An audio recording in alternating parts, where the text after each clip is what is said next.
Cheers, Rockets fans. Welcome to The Locker Line, an exclusive podcast from the home of the Rockets. Whoa! Sports Talk 790. Rockets! The Locker Line is proudly served to you by Carbox Clutch City Lager. It is good! Oh, yeah? Red Nation, get ready. Get ready. The Locker Line starts now. Welcome aboard.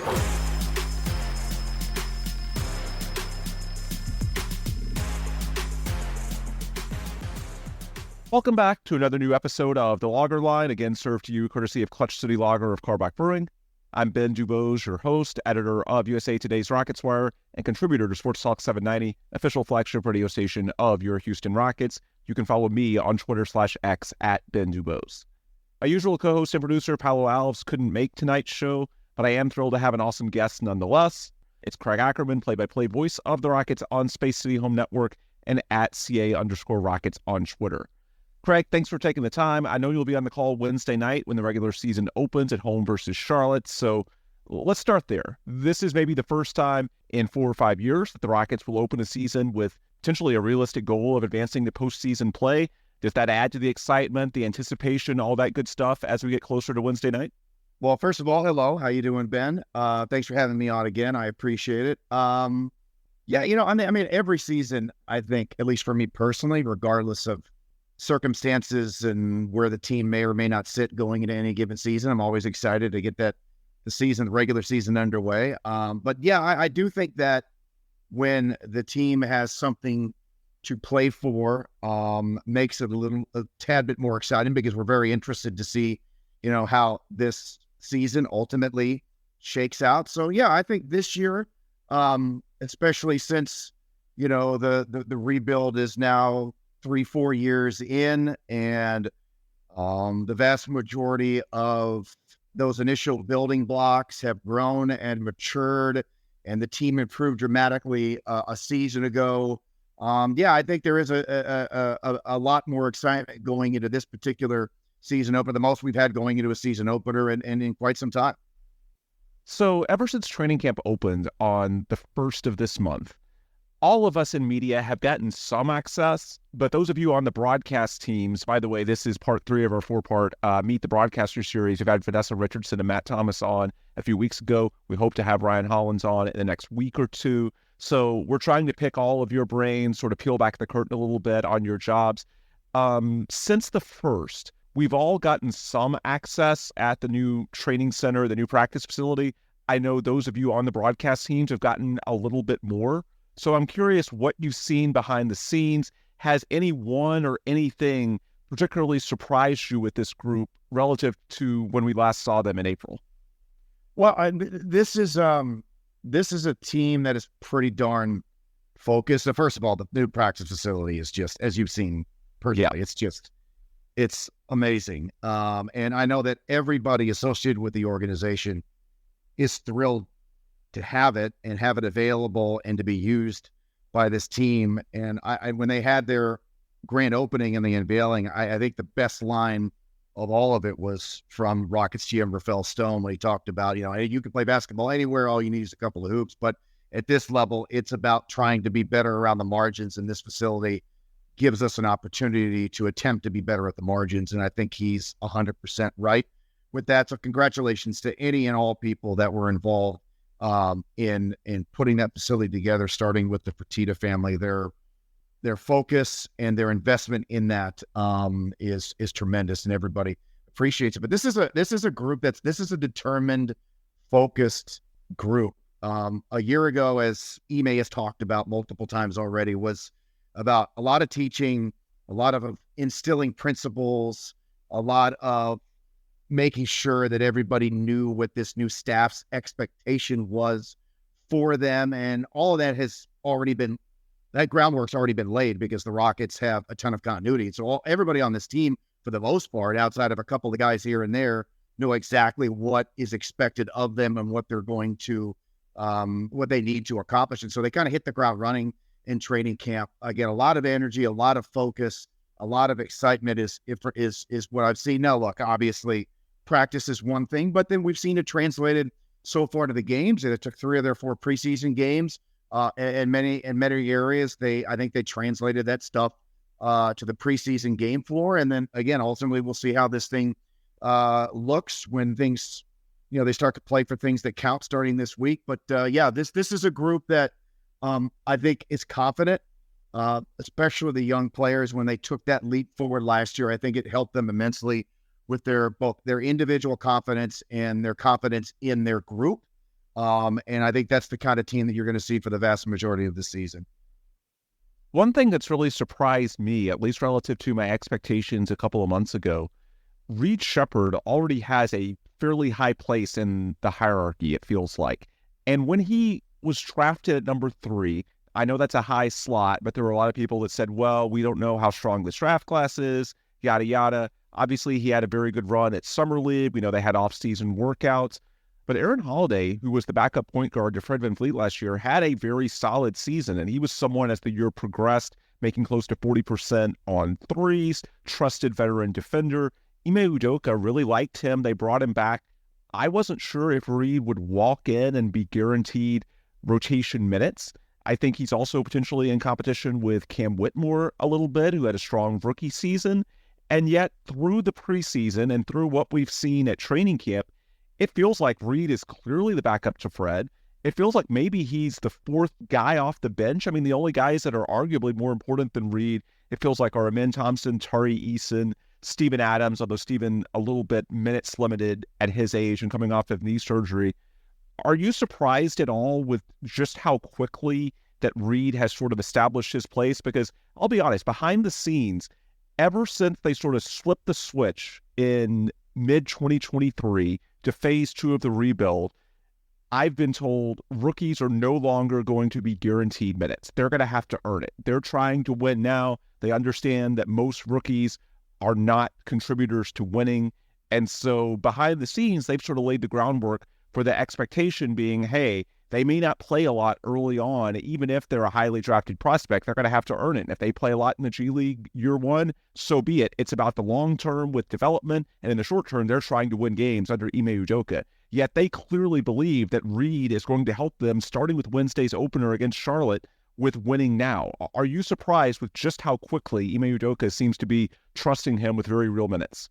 I guess, again, because he's a rookie and is for the reasons you described where they are currently at in terms of what their expectations are for the season. Maybe a little bit surprised, but for the most part, no. I mean, this is the guy they wanted in the draft. This is the player that they are very high on him.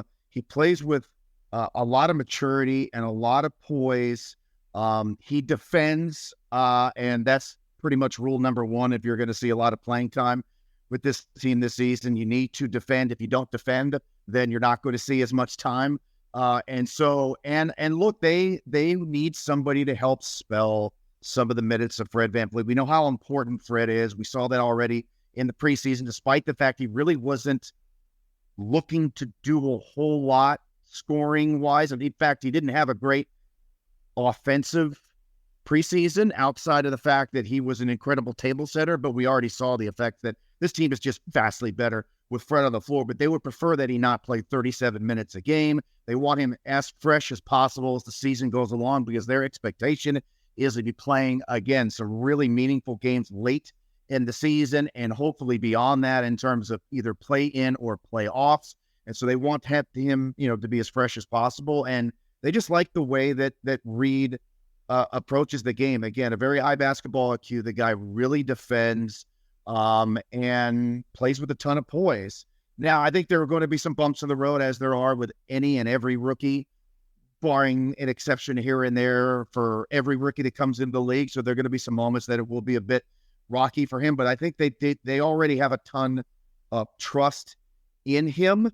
And hopefully he can continue to play well enough where he will continue to see a lot of minutes and his role will continue to grow. But yes, they're very excited about him and his prospects, not only this season, but obviously into the future as well.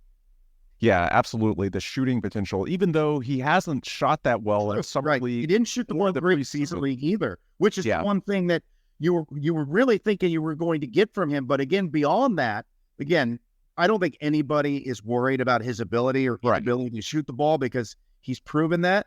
But he plays with poise, has a high basketball IQ, and the guy defends. And that's why they really like the guy, and they're not worried about whether or not how well he does or does not shoot, because he's already proven that if his threes aren't dropping, he does have the ability to get to his mid-range shot, which has been, at least from what we've seen in a very small sample size, pretty much automatic for him.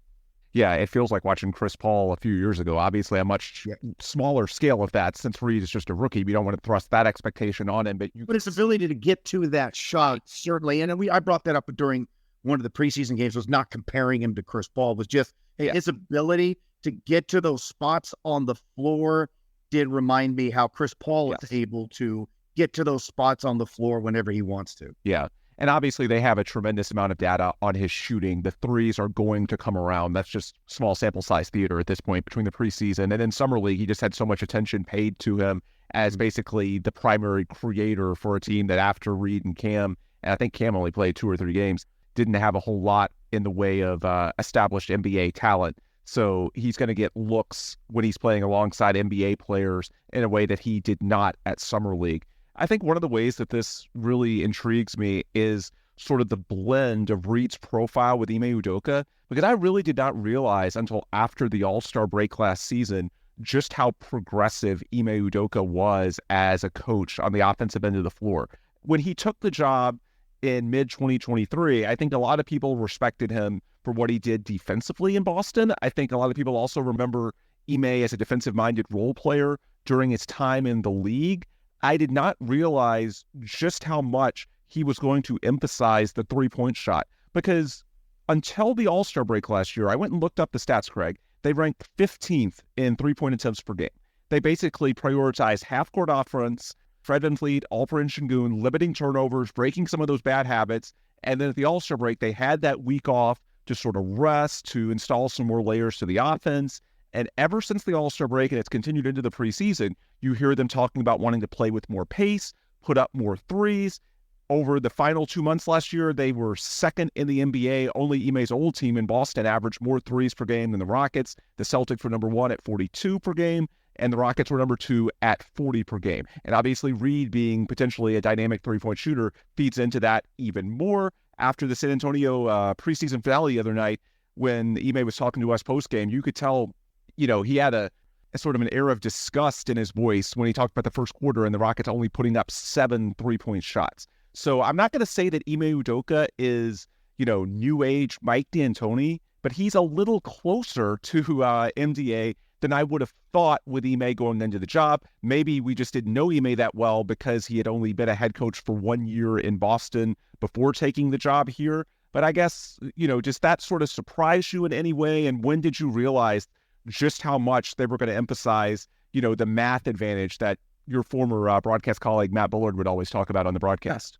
Well, the Rockets, especially under Mike D'Antoni, took that to a level of the league hadn't seen. Frankly, it changed. I mean, Mike originally, in many respects, changed the sport when he was in Phoenix, and then when he came to the Rockets, and their philosophy married with his philosophy was like literally kind of like the perfect synergy. And then they started playing that way, especially that first year, when they ended up winning 60+ games, and they literally, the league changed because they realized in order to compete with the Rockets, they had to try to win the math game a little bit. But look, again, a lot of the beginning of Ime's era here a year ago was just sort of instilling principles and things like that. And then as the season wore along, as you mentioned, they were able to kind of put some more things in. Obviously, they could continue to do that because of the great continuity with this team. But look, pace and space isn't just about shooting threes. It's about utilizing the strengths of this young group, which is the breathtaking athletes that they have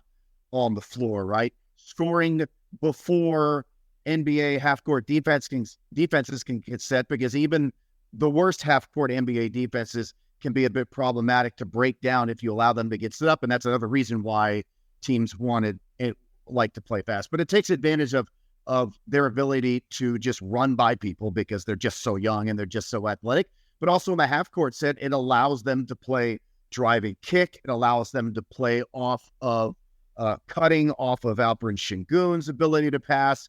from the elbow. So it just kind of really opens every single thing up. And then again, obviously, the numbers game is that the vast majority of players are able to shoot league average from three, which is worth a heck of a lot more than what the league average guy can do from the mid-range. And so you try to encourage those things, going back to, again, all the things that we talked about during the time when Mike D'Antoni was here. And so all that kind of marries itself. I mean, a large part of the Rockets front office that was around Ben is now still here, led now by Rafael. And so, so a lot of those principles are still there. And again, they don't have to install principles anymore.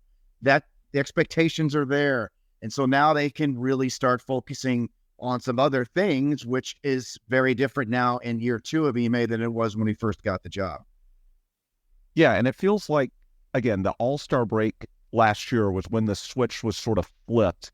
And I think it's important to note that because one of the questions going into this season, we know how Jalen finished last year, perhaps the last few games notwithstanding, because I think by that point, a lot of people were sort of checked out. The season was over for the Rockets and a lot of teams in terms of playoff contention. So those games playing out the string in April, maybe not quite the same intensity as you see in March when the Rockets had that 11-game winning streak, went 13-2.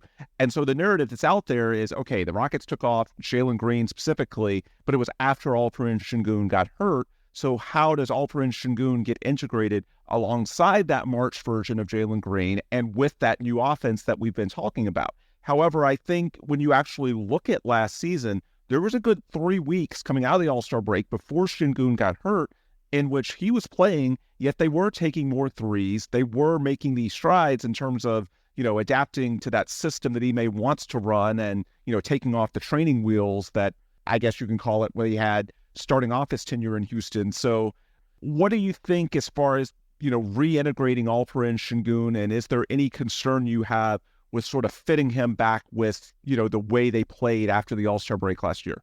No, I don't have any concern about it. And I think that both those guys had really good preseasons. Yep.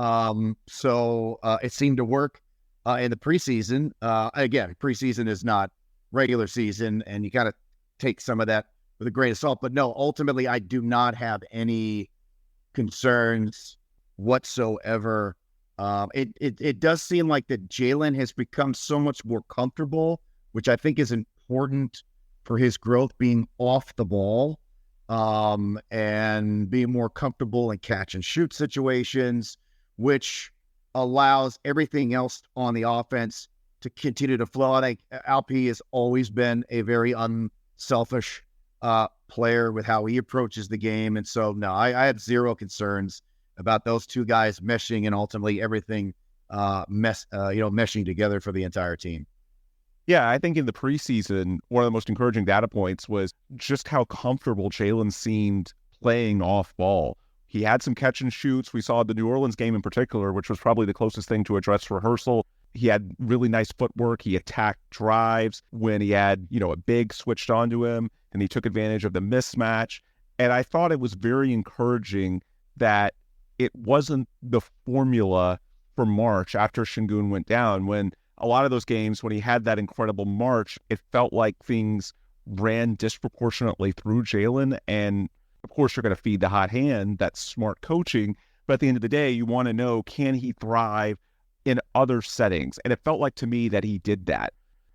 He seemed more calm, more poised, more on balance, was taking better shots. Obviously, he is an absolutely A-plus level athlete, and that's always been the case since he stepped foot in the league. That's never a question. But for him, it was always about quality of shot taking, finishing, consistency.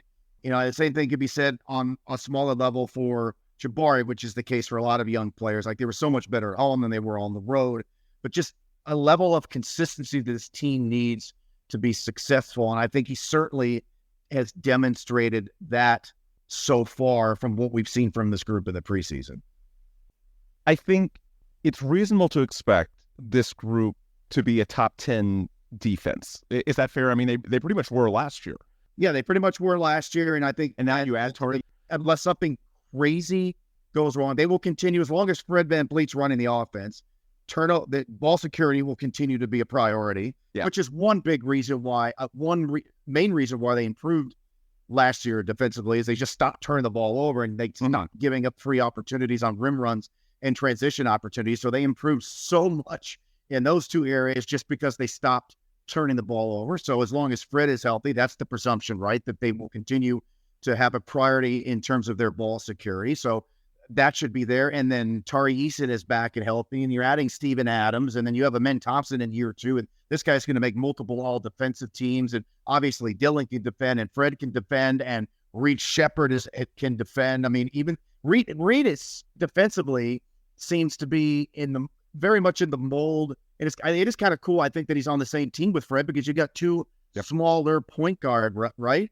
Who both play defense so well with their hands. And so, yes, I think the expectation is that this group is going to be one of the best defenses in the league this season. Again, and I don't see any reason why, unless they have significant injuries to multiple players, why they wouldn't be one of the better defenses in the league this year. Yeah, I would agree. And so the question is, can they also get to a top 10 or at least top 15 offensive level? Because I think that's what you need to be a playoff team, especially in a loaded Western Conference. You can't give up on offense what you're getting on defense. I think for a lot of last year, they were around 10 on defense, but around 20 on offense. And so that evens out. We're very consistent at the offensive end, especially on the road. Yeah. So what is the key to getting the offense to an average or above average level? Is it individually, someone like Jalen and or Sengun taking the next step to consistently be an all-star? Is it the collective? One thing that encourages me is that with Tari Eason and Steven Adams being added to the rotation, they're very deep. They rebound the ball very well, especially the offensive glass. We saw in the preseason, the game they lost in Utah, which they led for the majority of the time that the rotation players played, but they were minus 15 for the game as a whole in rebounding. The 3 games they won, they were an average of, I think, plus 14. So that could be a key. Do you look at it more in terms of them needing an individual star to break out? Is it more about the collective crashing the glass, the pace, the depth? What is it that they need to get that offense to a top 10 or at least top 15 level?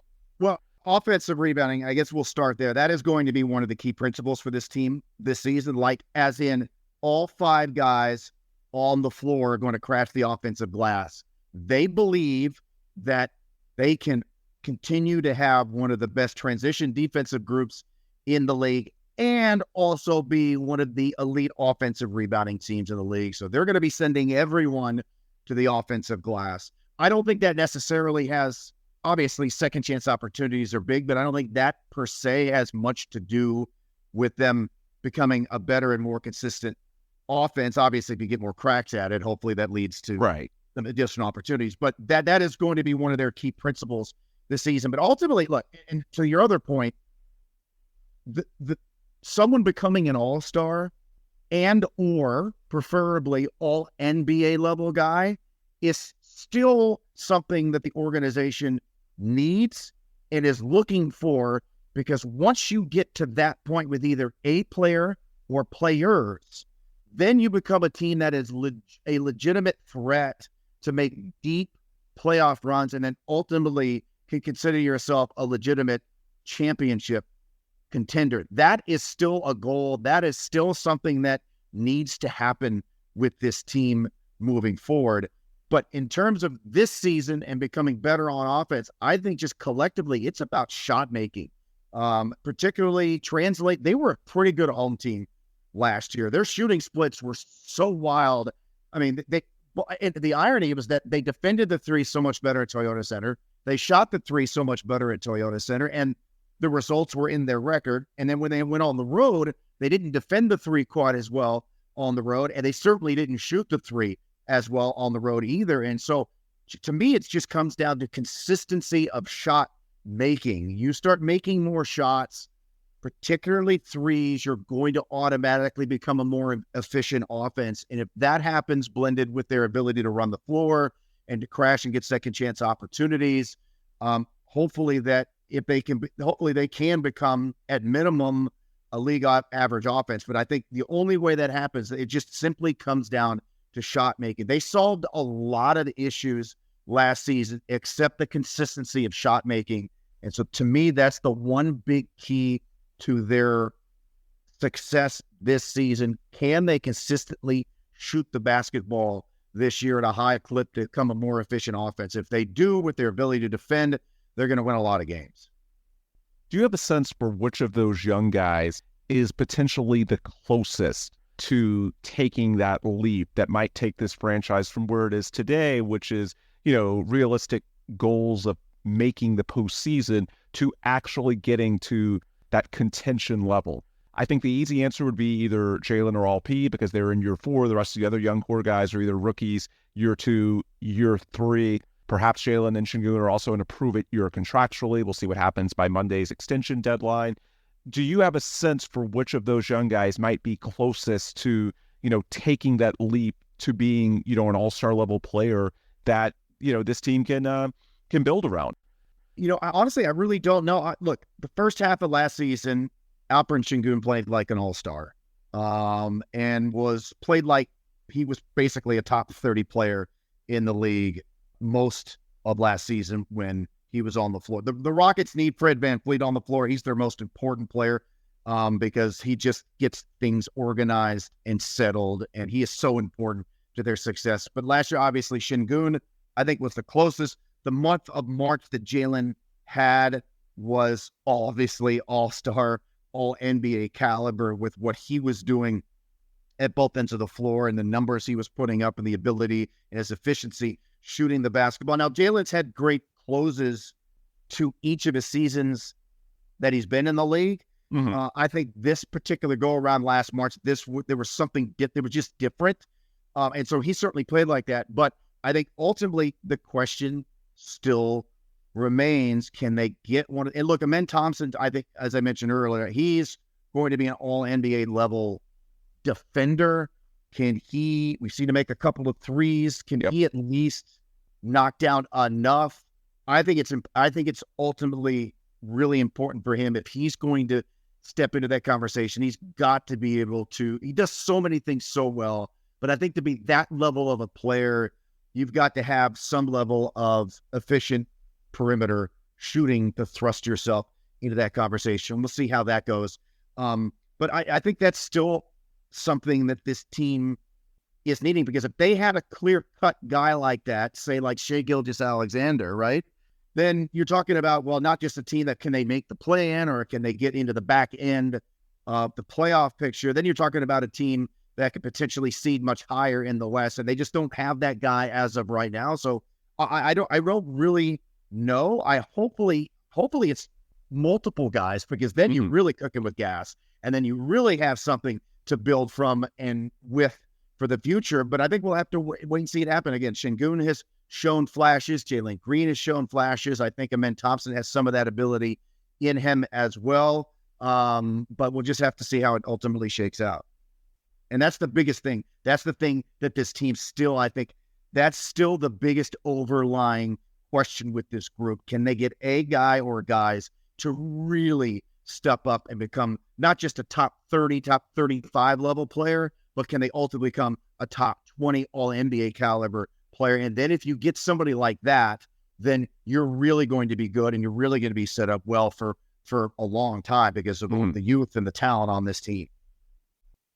So in terms of taking that next step, and you probably have to, crawl before you walk before you run. You're probably not going to have the Oklahoma City type leap, because at this point you don't have a Shai Gilgeous-Alexander to go from, 2 years ago, Oklahoma City was 40-42, and last year they were 57-25 with the best record in the West. That's probably a bit too ambitious in terms of expectations for this season. I think what you would like to see is going from 41-41 last year to something in, the mid to upper 40s that gets you solidly in the play-in mix, and maybe you get lucky and you get up to 5 or 6 in the Western Conference. But obviously that's difficult because you look at the West. I mean, you were 41-41 last year, but it would have required being 46-36, 10 games over just to be in the top 10. And you look at this season, there's only 2 teams in the West, Portland and Utah, that are clearly rebuilding. So you've got 10 teams in front of you. You've got to pass at least one of them. And you've also got 2 teams behind you in Memphis and San Antonio. They're at least going to be trying. So it's not going to be easy. When you look at those 10 teams that were ahead of the Rockets last year, I think maybe the Clippers, with the uncertain situation with Kawhi Leonard losing Paul George in the offseason, that's one target to potentially jump. Are there any teams that you look at, and be it because of age, injuries, whatever the case may be, that are potential targets for the Rockets to perhaps, leap in the standings if they want to make a serious postseason push? Well, like injuries are inevitably part of every season. Memphis was decimated by them. As long as they're healthy, I think in my opinion, and as long as they're healthy and Zach Edey can walk and chew gum at the same time, which appears to be the case. Yeah. I think they're without a doubt one of the 6 best teams in the regular season in the Western Conference. Like inevitably a team is going to fall back like Memphis did last year because of an injury situation. The Lakers last year the starting group that they're going to go with this year, if memory serves, when they were on the floor together, they were really, really good. But they also had incredible health from both Anthony Davis and LeBron James last year. Is that something that's going to happen again? Maybe not necessarily with LeBron, even though as he continues to age the way he has, I think there's probably a bit of a less of a concern of injury concerns with him. But Anthony Davis had one of his healthiest seasons he's ever had, and injuries have always been part of his calculus. So can he ultimately stay healthy? New Orleans has a ton of talent, but the question always remains, like Zion played a career high 70 games last year. Can that be expected again moving forward? We'll find out. I think injuries will play a role in things. A lot of teams could be one injury. The vast majority of teams are basically one key injury away from not being there. And so I think those are some of the teams that perhaps because of the injury concerns that might be a team that they ultimately could leap. But again, we're going to have to find out. The Rockets this year, in my opinion, they're going to be significantly better this year than they were last year. Although I have no idea how that's ultimately going to translate into the win column. As you mentioned, it took 46 wins last year just to get into the back end of the play-in races. Sacramento and Golden State each had 46 wins. I think with the depth and the talent in the West, my guess, this is just a guess, I think that number might be closer to 44 this year than 46, because there's just going to be so much competition against these groups. And so I think the Rockets certainly have the ability to ultimately get there. But again, and we got to hope the Rockets have depth to deal with injuries, but they couldn't afford a catastrophic injury, say, to Fred VanVleet. Right. So yeah, I think long-winded answer to your question was, I think those are some of the teams I pointed out that ultimately you could point to. The Clippers, as you mentioned, are not starting off on a great foot here with the Kawhi Leonard situation. I certainly think that's a team as of right now that you can see the Rockets passing. But we'll see. I think it comes down to their offensive consistency and then especially getting a little bit better on the road. And I certainly think they have the group that can get into the top 10, but we'll have to wait and see. I think when you look at the schedule, the first month of the season is really important for the Rockets, because the big advantage Houston has compared to most other teams is continuity. They bring back most of last year's group, so they should be able to hit the ground running in a way that most other teams, that we know how crazy the NBA is each off season in terms of integrating new pieces. The Rockets, other than Reed Shepherd, and he seems to be integrating very, very quickly, aren't really having to make many changes. I guess Steven Adams, but I think Steven's the type of guy, he does what he does. And so the Rockets should have an advantage, a disproportionate one, early in the year based on the amount of returning players, returning production guys that know the system. And then when you look at the first month of the year, scheduling-wise, the first 8 games, you open with Charlotte. You're going to be favored in that game. You play the Spurs 3 times in the first couple of weeks. They're going to be without Devin Vassell. Yep, exactly. And Chris Paul, even though he's CP, he is new, and so that's going to be a transition. He's 40. Yep, that too. 39 or whatever it is. Yeah.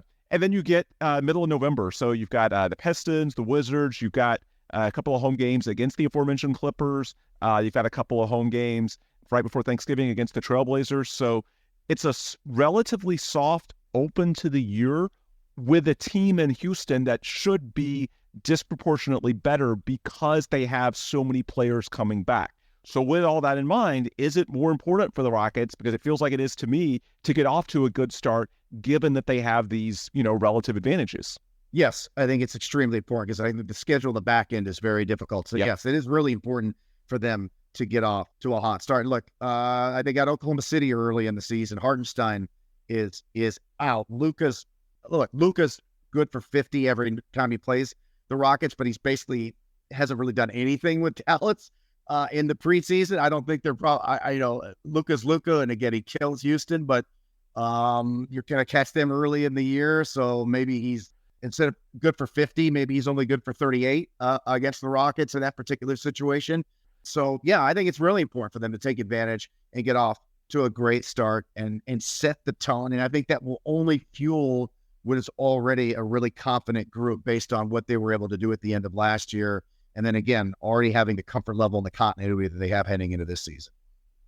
Yeah, and perhaps some of these star-laden teams are a little weaker early in the year because some of these big names played internationally this offseason. The Rockets only really had to deal with that with Jock Landale and Dylan Brooks, who, Dylan's certainly important to the team, but you don't see the Rockets leaning on Dylan in a way that, the Lakers, for example, will be leaning on LeBron and AD after that long Olympics run in Paris. So who knows? Maybe there's a little bit of a hangover effect there that the Rockets disproportionately benefit from because their guys are a little bit fresher, also a lot younger, a lot deeper, the advantages that you've been describing over the last few minutes.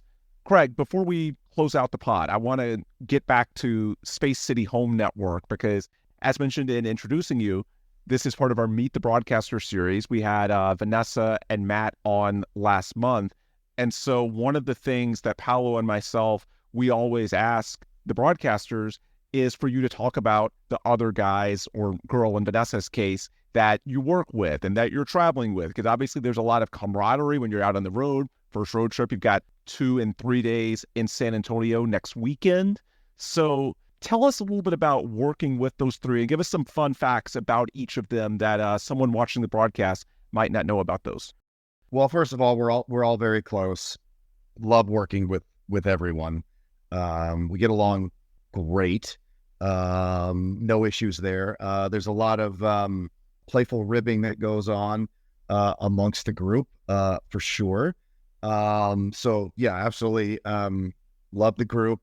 Me being, well, at least amongst the TV side, me being the old man of the group, they certainly make sure that I'm aware of that at all times, even though I'm not all that old yet, even though I am the oldest guy on the TV side there. But no, really enjoy working with everybody. We go out to dinner, we hang out. It's a lot of fun. It really is a ton of fun. Matt Thomas is like the nicest guy ever. I mean, he and I have known each other for 30 years. So when he ultimately got the radio job, when I started splitting radio and TV, when Bill stopped traveling, I was really happy to see that because Matt is one of my really, really, really good friends in the business. Love that guy. Ryan is awesome. Ryan came into a situation where, it's odd that an analyst is hired for an organization that he really had no ties to to begin with. But I think he and I, and now heading into his 4th season here, we've really developed, we've grown together with one another as we've learned each other. Our chemistry has improved significantly. Obviously, as the team has improved, it's made our lives a lot easier as well. It's a lot easier to call games for a team that's competitive than it is for one that is not, but really enjoy working with him. He is an absolute, first of all, he is a legit giant who eats like nobody's business, but he is like the sweetest guy ever. And then, and Vanessa, she's adding her 3rd season working with us and has been awesome, adding stories and vignettes and a ton of fun to hang out with. She's like a human jukebox. So her music knowledge is like insane. Like any song, any lyrics, you can come up with basically at the top of your head, as long as it's not some obscure EDM thing that I'm a big fan of. She's got it down. But no, we have incredible chemistry. Love the group. We have a lot of fun. Really enjoy working with one another. No egos, no bitterness, no issues. We work at same thing with our director, Adam, that travels with us, kind of part of the group, and the media folks of the Rockets, led by Tracy Hughes. And no, it's a really fun group. Keeps me young at heart, shall we say? And I really look forward to the opportunity to get back at this. I was super excited to be back with the preseason. Can't wait for the regular season to get underway. And I think we're all going to have a ton of fun. And our job again is to inform and to entertain, and hopefully that we will be able to do that again this season. Karaoke sessions. Vanessa says that Matt basically knows no music post 1992. Pretty much, yeah. He's 70s. He's 70s.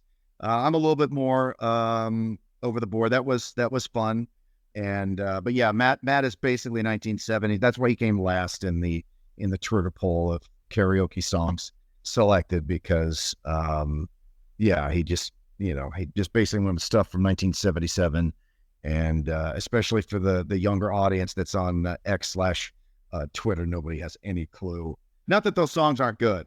Some of his selections were bad, but generally speaking, I enjoy music from the 70s as well, but the younger crowd is just not going to jive with that. So yeah, understandable. So this is year 2 under Space City Home Network, right? Yeah. It was about this time a year ago. So. Yeah, it has changed. It has changed names and ownership so many times in the last 5 years. But yes, I think this is. But what I mean is the switch to fully like team owned when Warner Brothers Discovery gave the rights back to the Astros and the Rockets. And so there's little bonus things you can do when it's fully controlled by the team that you can't when there's a larger RSN. And a good example with the Astros, when they're in the playoffs, unfortunately this year their playoff run was very short, but they can do these post-game shows in a way that, baseball does not have any local TV broadcast during the playoffs. And so when there was an RSN, there was this huge void when it comes to, you have all these broadcasts during the year and you're accustomed to, 30 minutes to an hour of post-game. You hear from the coaches, you hear from the players. There's people such as yourself and Vanessa and Ryan that fans grow to love because they hear your voices almost every day. And then in the playoffs, when the games are at their biggest, it's almost like the game, it ends and then there's nothing and there's this void. And when the team was able to take control, then there were all sorts of additional things that sort of supplemental things, let's call them, that were added to, the usual repertoire. So I know there's a ways to go with the Rockets. First, you got to get to the playoffs, and in the NBA, it is different because the NBA does allow for local broadcast during the first round, right? This is our last year. This is the last chance for us to do it. It goes away after this year? When the new TV deal kicks in next season, we are just like Major League Baseball and done at the end of the regular season. Oh, I did not realize. This is it. So, yes, for our sake, for our ability to do a playoff series, it's got to be this year. Them to not just make the play-in, but the playoffs, because this is the last chance we ever have to do it. But to circle back to the question, the long-winded question that I was trying to ask, are there more things that you can do with Space City Home Network that you couldn't do in any of those previous iterations because you guys have a little bit more flexibility? There's a lot more access in terms of features and vignettes. Last year, we started miking up coaches and players. The plan this year is to do that more often than we did last year. So I think that's going to be really cool, the mic'd up stuff. How many times ultimately happens this year, it's kind of a little bit of a wait and see, but the expectation this year is to get a lot more guys and Ime mic'd up and have that sound for people who are watching throughout the game. I think that stuff is really cool. It really adds to the broadcast, but just the general support from the Rockets last year was, just kind of learning the business a little bit from both the Astros organizational perspective and the Rockets as well. But the ownership is really behind us getting and showing as much access and behind the scenes stuff as we can with players. And so I think, again, you're going to see a little bit more, hopefully a lot more of that this season as we're doing different things. We do have a new producer this year coming over, so we're changing up things with that, and that will be a continued work in progress as the season goes along. We're doing our opens differently this season, and again, that's still a bit of a work in progress. We're looking at trying to do things a little bit different there, and to do some different things throughout the course of the broadcast. But the teams have been awesome. Obviously, led by Gretchen Shearer, who's the president of business operations, who I've known for like 20 plus years. She's super supportive of everything that we do. And so, yeah, I think ultimately one thing you're going to see is a lot more mic'd up players and access and sound like that, stuff like that throughout the course of the season. I think that'll be really fun because I thought it was a really cool add to what we had last season. And then, hopefully some additional synergy with Kevin and Calvin and the pre and post game shows and things like that. So yeah, I'm excited about it. And excited to, 6 months is too much time for me to not do what I love to do. And I'm just absolutely happy to be back doing it. Yep. And we are happy to be listening for sure. Craig, I also know that you had the broadcast meetings in Secaucus a few weeks ago, right? Yes, I personally did not attend, but if you do want to ask some questions about it, I do have the intel. So, yeah, I was going to ask if there's any points of emphasis from the league office. I know there's like an officiating forum. They tell you about new things for this year. Is there anything that's new to this year that fans should be sort of on the lookout for, particularly this one Twitter account named Ben DuBose that always likes to criticize officials? Yeah. This year, for the first time in, 2, 3, 4, 5 years, the league has not put in any major rule changes. So it's the first time in quite a while they haven't done that. Interesting. The biggest point of emphasis and change is ultimately going to be the ability to determine if there's a foul on a coach's challenge, because that is coming off of the controversial non-call in that the Western Conference Finals when with the Jalen McDaniels. Hacked down on Luka. And now that's really the main point of emphasis in terms of officiating this season, is allowing that mechanism for the officials to be in place, provided that there is a coach's challenge that will trigger that replay. Although the wrinkle with that, and hoping I'm getting this part of it right. So if you're the team that is challenging that the ball should be on and there was a foul on your guy, I don't think that part of it. We did have a session.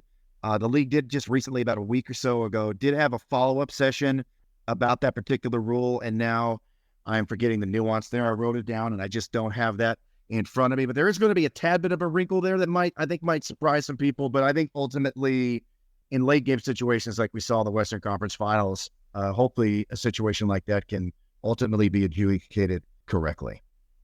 Oh, and another point of emphasis is going to be ultimately straight line pathway plays and fouls off of those. That's what they basically, it has always been in the rule book, but remember last year, was it mid-February, early February, that people were like, oh, they're officiating the game a lot different on these drives. That's going to continue to be a point of emphasis here. You basically just can't dribble into someone to get an easy foul. Yeah. It's basically if the defender takes a driver off his line, it's ultimately a foul. But if he allows and there's some marginal contact there to maintain his driving lane, then it's not a foul.